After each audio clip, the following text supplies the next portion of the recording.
Desculpa, é que eu só queria jogar futebol, só quero jogar, só quero fazer de tudo pelo meu clube e pela minha família.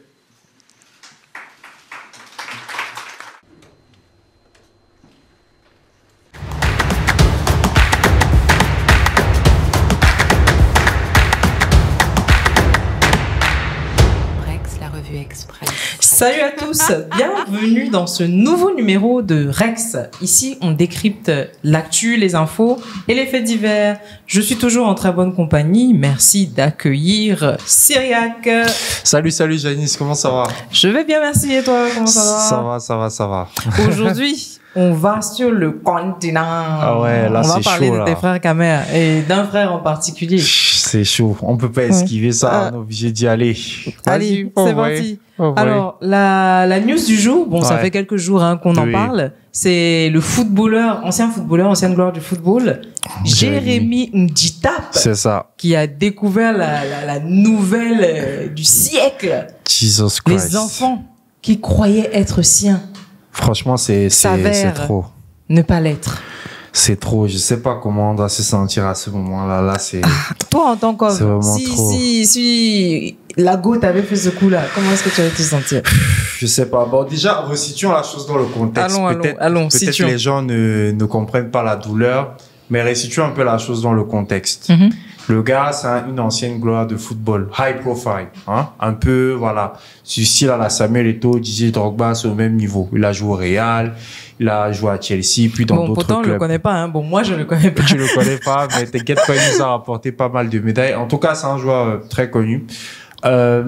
Aujourd'hui, du coup, on découvre que les deux enfants, du coup, qu'il a élevés, pendant 16 ans, apparemment, ne sont pas les siens. Alors, la femme qu'il a épousée, donc, elle s'appelle, j'ai pas tout son nom, mais Madame Fotso, en tout cas, Toukam Fotso Laure Valérine. Donc, j'ai regardé un peu. Toukam Fotso Laure Valérine, Laure Verline. Laure Verline, donc, ils se sont mis ensemble. Il faut savoir que la fille en question, enfin, la dame en question, du coup, c'est la fille d'un milliardaire camerounais aujourd'hui qui est décédé. Donc, elle aussi, elle est high profile. Voilà. Donc, on s'est dit, c'est un power couple qui s'est mis ensemble. D'accord? Donc maintenant, du coup, après 16 ans de relation, il se rend compte que les deux enfants qu'il a élevés, dont il a aidé à mettre au monde, ça veut dire ils sont nés dans le mariage, ainsi de suite, ne sont pas les siens. En sachant qu'elle avait déjà rapporté une fille hors mariage. Donc il a épousé la dame, elle avait déjà une fille. Ah, mais c'est la fille du milliardaire. Non, c'est pas la fille du milliardaire. Ah, tu parles de Verline, on n'est pas concentré. Verline, c'est la fille du milliardaire. Donc, du coup, la fille en question, apparemment, du coup, est la fille de son ex. Ça, c'est classique. Et il s'avère, maintenant, que les jumeaux, du coup, qui sont nés dans le mariage, sont aussi les enfants de son ex. Donc, c'est là le truc. Et là, on a une procédure du divorce, du coup, une partie de la procédure de divorce qui a fuité. Dis-nous tout. Donc, du coup, là, on explique que voilà, ça commence que découvrir que les jumeaux ne sont pas les siens, alors qu'il les a élevés durant de nombreuses années, lui cause un véritable choc émotionnel et celui-ci sera aggravé par l'attitude de Dame Toukam Fotso Verline, qui n'a pas cru devoir lui apporter le moindre secours dans cette souffrance morale.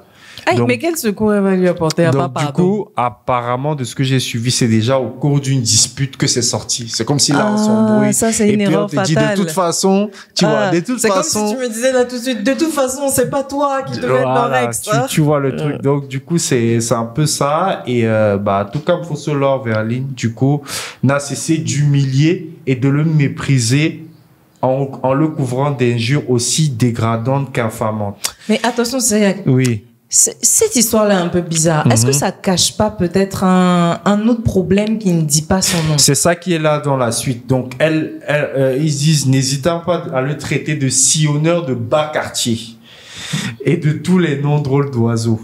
Donc, que plus grave, elle a refusé tout rapport sexuel, fermant la clé de la chambre conjugale pour l'obliger à dormir dans d'autres pièces de la résidence conjugale. Donc, le gars a pris cher. Donc, d'après, quand je rapproche, du coup, là, les insultes et ce qui se dit sur le net, apparemment aussi, Jérémy Ndjitap avait des gros problèmes donc de sévères problèmes de paris sportifs, etc., etc. Donc c'était un gros parieur, bon voilà, qui a un peu dépensé sa fortune. Maintenant, moi, je veux m'arrêter là, mais la question que j'aurais, c'est que est-ce que ça justifie de faire ça à quelqu'un? De faire quoi? Bah, je sais pas. De mettre dehors comme un chien, là? Bah, même pas. Déjà, lui faire des enfants dans son dos. Il y en a qui parlent de 5 ans sans rapport sexuel dans le couple. En plus de ça, bah, elle a maltraité un peu à gauche, à droite. À ton avis, ça peut être dû à quoi? Je veux déjà avoir ta version. L'histoire m'a l'air complexe. Mais je pense que la base, même au départ, ne devait pas être bonne. Ne devait pas être bonne. Là, on va spéculer, hein, juste un peu. Peut-être que l'ex, elle était toujours amoureuse de l'ex, mais l'ex n'ayant pas été concret, elle a préféré aller vers quelqu'un qui peut-être voulait l'épouser immédiatement. Ou tu penses que la famille n'a pas validé l'ex, ou ça va être un truc comme ça? Tu penses? Ça là, on ne sait pas. Parce que, bon, je vais un peu dans ton sens, parce que là, tu as fait un enfant. Tu repars coucher avec l'ex. Tu prends encore 2 jumeaux. Donc, ça pose 2 questions. Et on a traité ce sujet-là, je pense qu'il viendra plus tard sur l'impuissance, ainsi de suite. Est-ce que Jérémy Ndita est stérile, donc qui ne peut pas faire d'enfants, parce qu'il n'y a pas d'autres enfants déclarés de la part du footballeur, alors qu'on sait qu'Eto, voilà, il a quand même des enfants à côté. Les footballeurs étaient assez actifs. Hein. Voilà, ils ont été assez actifs pendant la période. Donc, du coup, est-ce que ça pose la question de savoir, est-ce que Jérémy Ndita est stérile? Ou est-ce que alors il a cru à un mariage forcément qui n'était qu'une désillusion? Ça expliquerait s'il y avait un souci de son côté en termes de fertilité, ça expliquerait peut-être le comportement de la femme avec les histoires de noms d'oiseaux et la forme de mépris qu'on semble retrouver dans le document qui a été imprimé. Est-ce que ça justifie ça? Moi, je pense pas que ça justifie quoi que ce soit. Mais après, tu sais, chaque couple a sa sauce et autres. Mais moi, la question que j'ai envie de mettre sur la table et qui est la plus importante à mon avis par rapport à tout ce dont on est en train de débattre, c'est est-ce que finalement il ne faudrait pas mettre systématiquement les tests de paternité là dans le packaging de l'accouchement? C'est clair. C'est là où j'allais en venir. Je pense que si nos autorités regardent cette vidéo, je pense que les tests ADN doivent être obligatoires maintenant. À la naissance, on est en 2024. Aujourd'hui, là, il a mis 16 ans de ses ressources sur une génération qui ne sera pas la sienne. Tu vois, qui lui dira plus tard, tu n'es pas mon père, et qui ira voir peut-être leur vrai père, ainsi de suite. Non, moi, si j'étais à sa place, si j'étais à la place de Ndita, là, Joe, c'est mes enfants, c'est bon. Non, moi, au contraire, non. Au contraire, tu peux mourir. Tu imagines le choc. Mais il n'a pas d'autres enfants. Il n'en a pas d'autres. Peut-être même qu'il ne peut pas procréer. C'est vrai que c'est un vrai choc. Mais non. Mais excuse-moi, il y a déjà eu des femmes à qui on a fait les enfants dans le dos et on leur a ramené les gosses, là.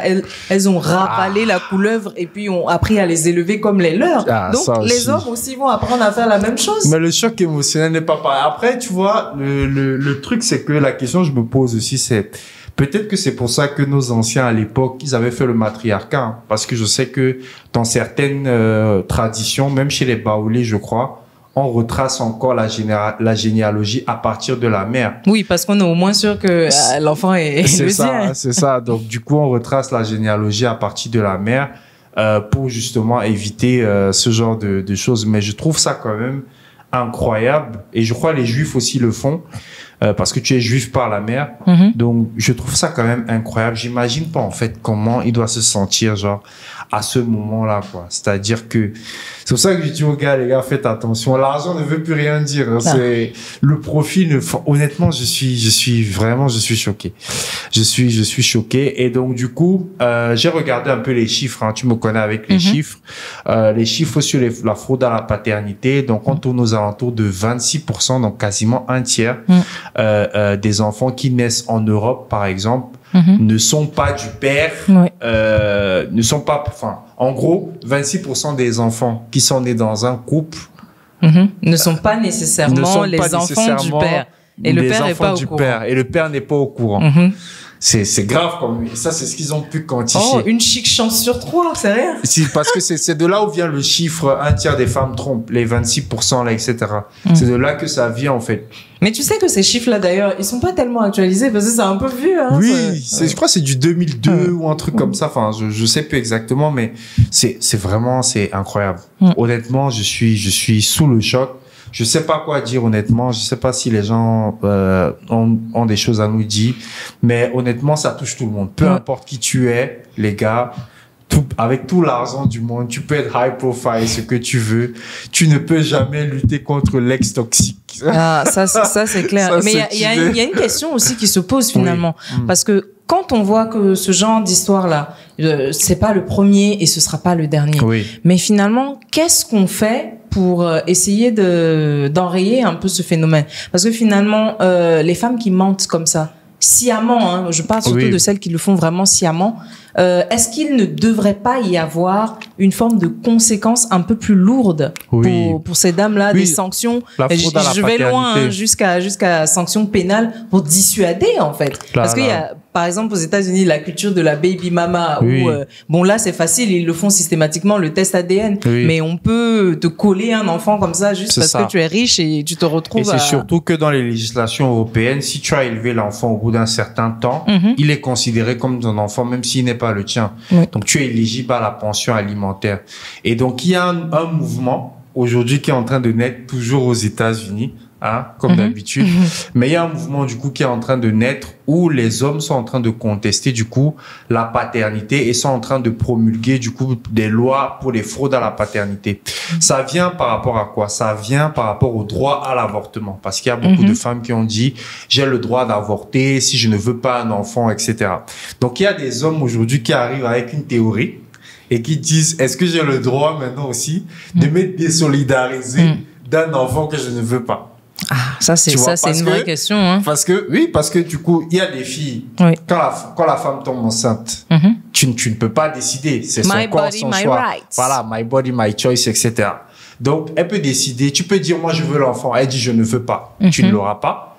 Tu peux dire, je ne veux pas de l'enfant. Elle dit, moi, je veux. Et du coup, vous l'aurez. Donc, du coup, comme il y a ces lois-là qui sont en faveur de l'avortement, ainsi de suite, donc ça sera un sujet pour plus tard, hein.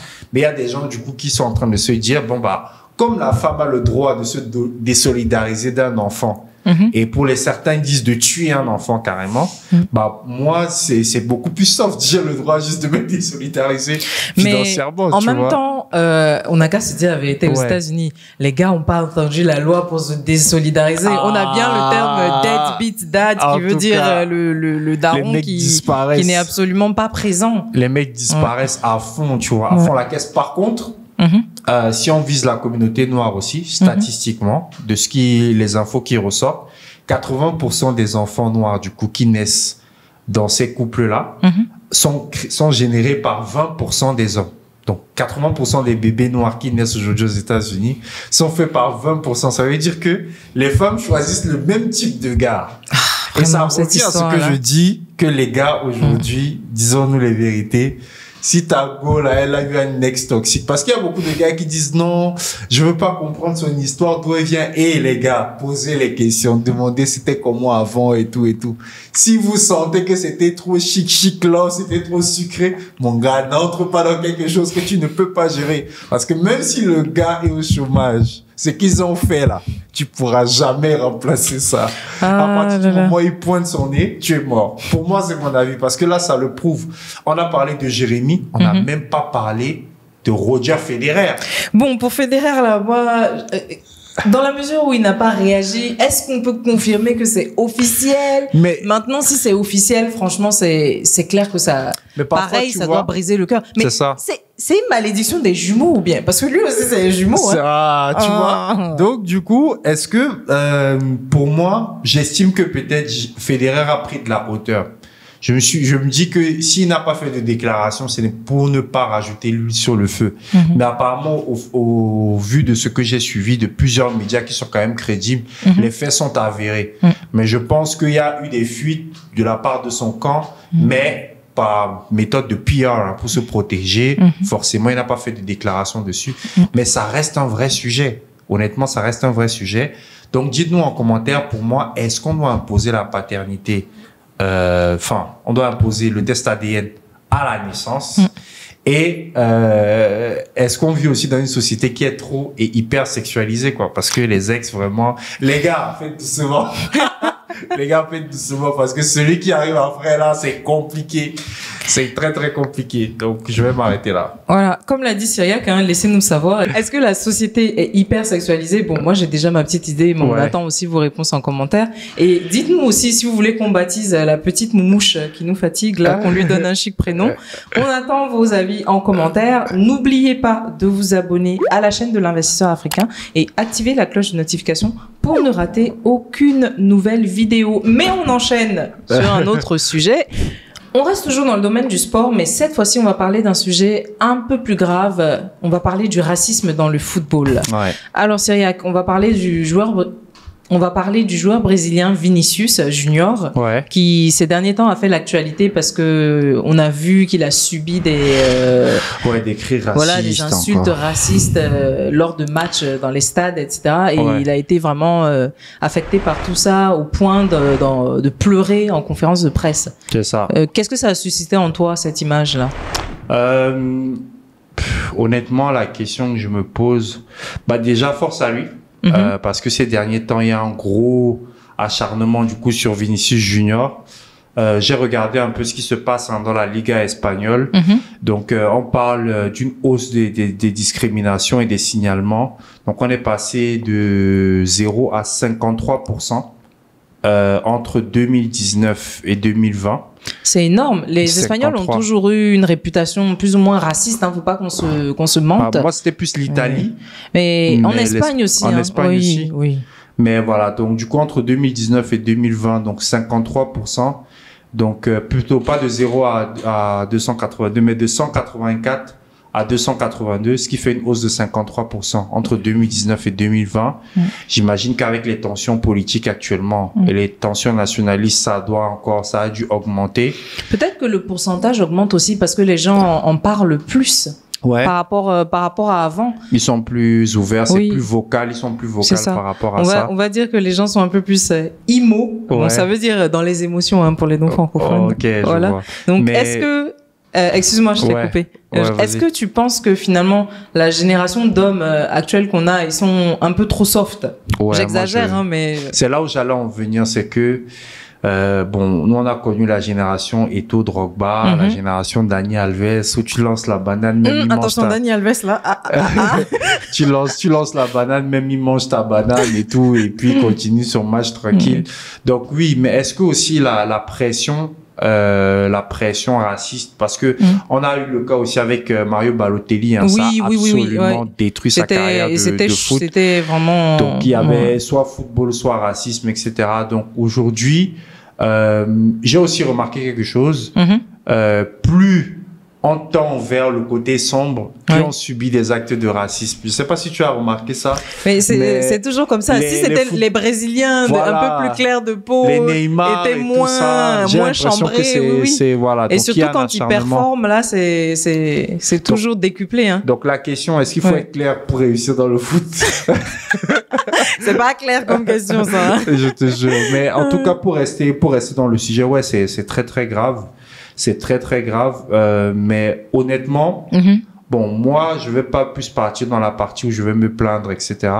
Mais je vais plus me poser la question de savoir, est-ce qu'il ne serait pas temps qu'on développe nous-mêmes nos propres championnats? Ça, c'est une vraie question à se poser. Mais comment est-ce qu'on peut rendre ça possible? Parce que c'est vrai que c'est une belle idée, mais est-ce que dans les faits, comment est-ce qu'on pourrait parvenir justement à donner et valoriser les clubs africains et faire en sorte d'attirer des joueurs Moi, je pense que ça peut se faire aujourd'hui plus aisément qu'avant.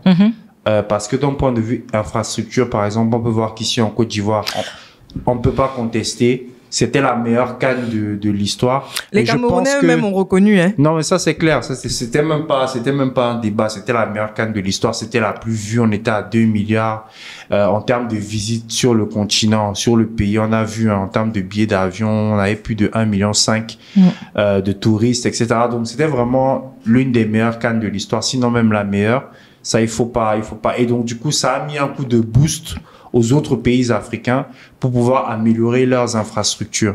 Maintenant, est-ce que il faudrait peut-être des connaisseurs du foot comme Didier Drogba, comme Samuel Eto'o pour venir expliquer le business du football à nos États, parce que j'ai l'impression qu'on gagne 10 fois moins parce qu'on ne développe pas assez les infrastructures. Mais je pense que si par exemple, un pays comme la Côte d'Ivoire peut profiter de la hype qu'il y a eu pour booster justement son football en avant. Moi, j'ai vu le match Uruguay-Côte d'Ivoire. Il y a une prise de conscience des joueurs. Et je pense que si ça peut booster un peu la pépinière, ça serait pas mal, quoi. Et j'ai envie d'aller plus loin en disant que les centaines de millions alloués à la FIFA ou aux différents organismes sportifs, là, ils devraient se dire, bon, pourquoi pas? On fait le sacrifice, on essaye de recruter des stars un peu sur la fin. Pourquoi? Je dis n'importe quoi. Hein. Pourquoi pas un Sadio Mané, comme on a pu faire des gloires du foot africain. Ouais. Et on essaye de créer un petit mouvement. C'est pas faux ce que tu dis, parce que par exemple, tu peux voir que au niveau des Émirats Arabes Unis, c'est ce qu'ils ont fait. Exactement. Tu vois, tu as Cristiano Ronaldo qui était sur la fin, ils l'ont chopé, ils ont chopé Benzema, ils ont chopé plein de joueurs,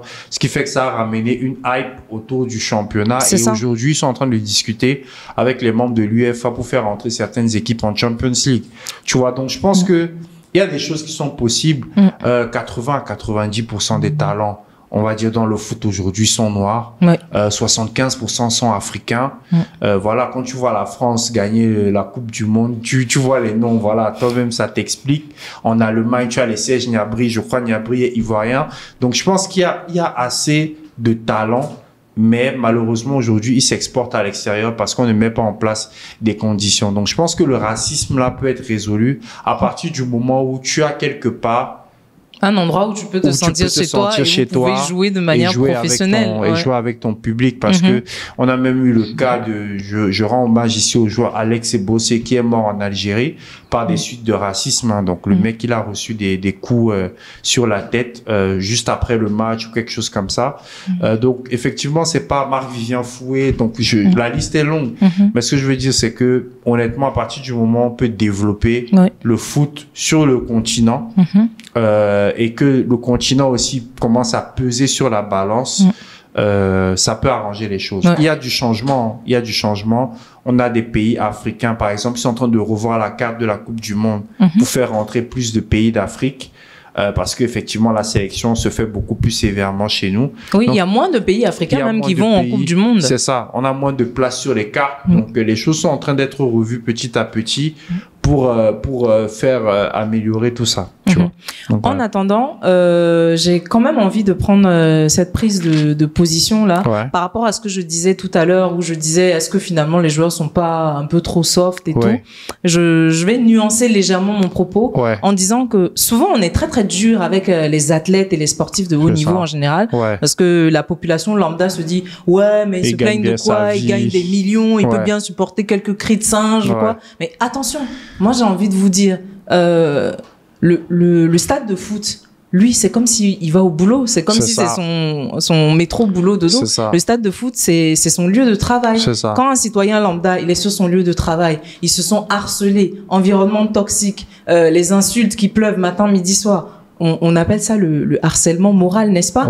Et il y a beaucoup de gens qui supportent pas, ça leur fait du mal comme pas possible. Mais est-ce qu'on peut pas accepter que Vinicius soit dans ce cas? Moi, je pense. Où on peut dire que c'est une forme de harcèlement moral qu'il subit et c'est dur pour lui, tout simplement. Moi, je pense, mais est-ce qu'il n'y a pas aussi l'ambiance du vestiaire? Parce que Samuel Eto'o l'a souligné au moment où il était au Barça aux alentours de 2006. Il disait ma grosse force aussi pour supporter le racisme là, c'est que frère, quand on finissait, voilà, il y avait Ronaldinho, il y avait tout ça, donc on faisait nos petits chill après. Donc je pense aussi que peut-être ça dénote aussi la froideur peut-être du vestiaire du Real de Madrid aujourd'hui. Il a peut-être pas suffisamment d'appui fort à l'intérieur pour pouvoir boucher ses oreilles, tu vois, parce que c'est vrai qu'à l'époque, quand tu voyais les gars venir jouer, il y avait moins ce soft, ce truc mou là, tu vois ce que je veux dire. Mais tu sais qu'à l'époque aussi, les Eto'o et tout, les réseaux sociaux étaient pas tellement développés. C'est vrai. Parce que je pense que là, ce qui se passe en fait avec Vinicius, c'est que même quand tu quittes le travail, tu quittes ton terrain, tu arrives à la maison encore sur les réseaux, on voit une idée de ça, les bananes là, les trucs. En fait, c'est un flow qui s'arrête jamais. Donc, je pense que c'est surtout de la part des équipes adverses. Voilà, ça peut aussi affecter. Parce qu'ils savent que ça peut jouer.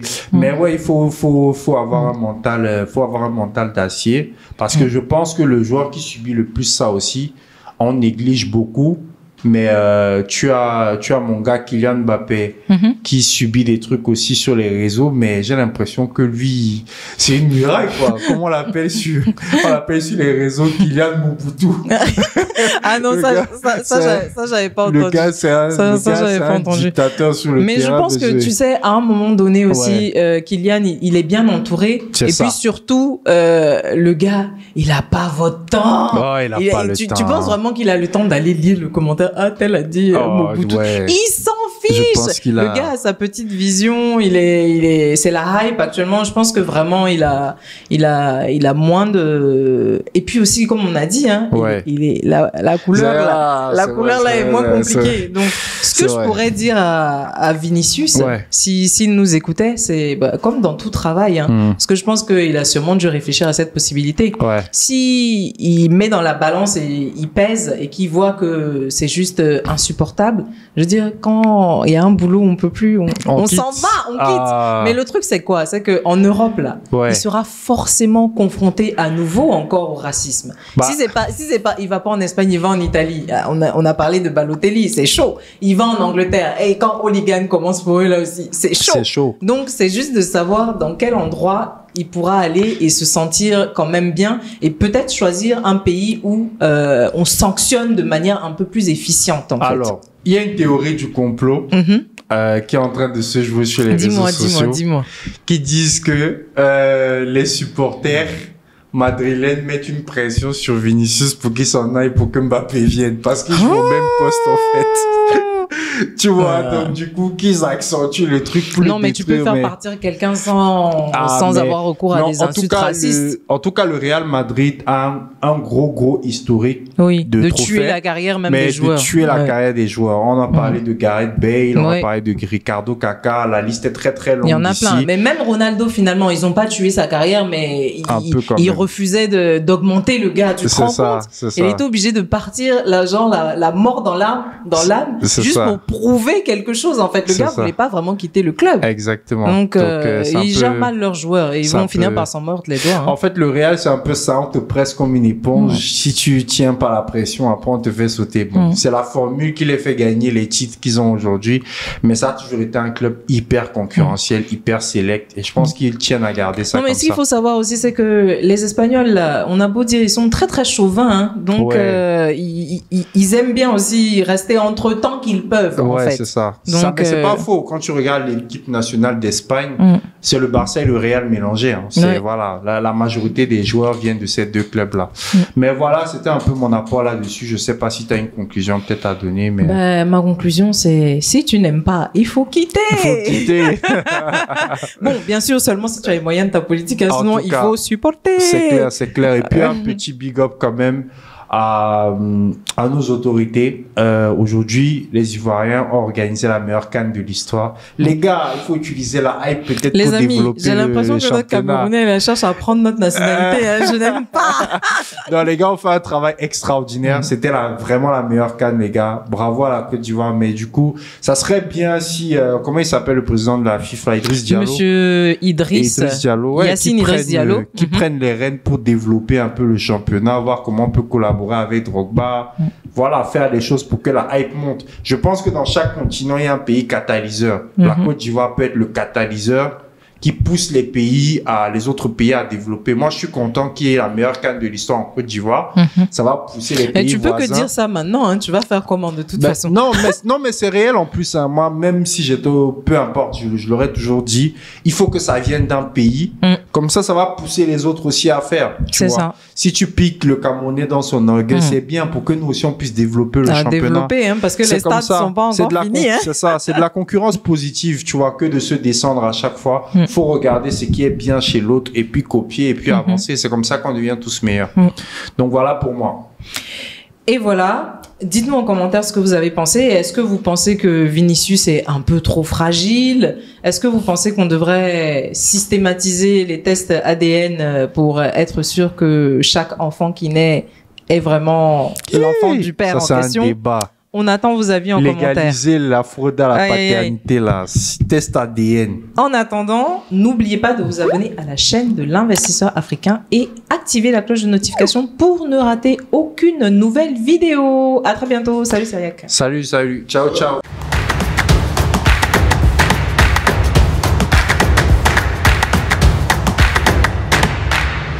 Rex, la revue Express.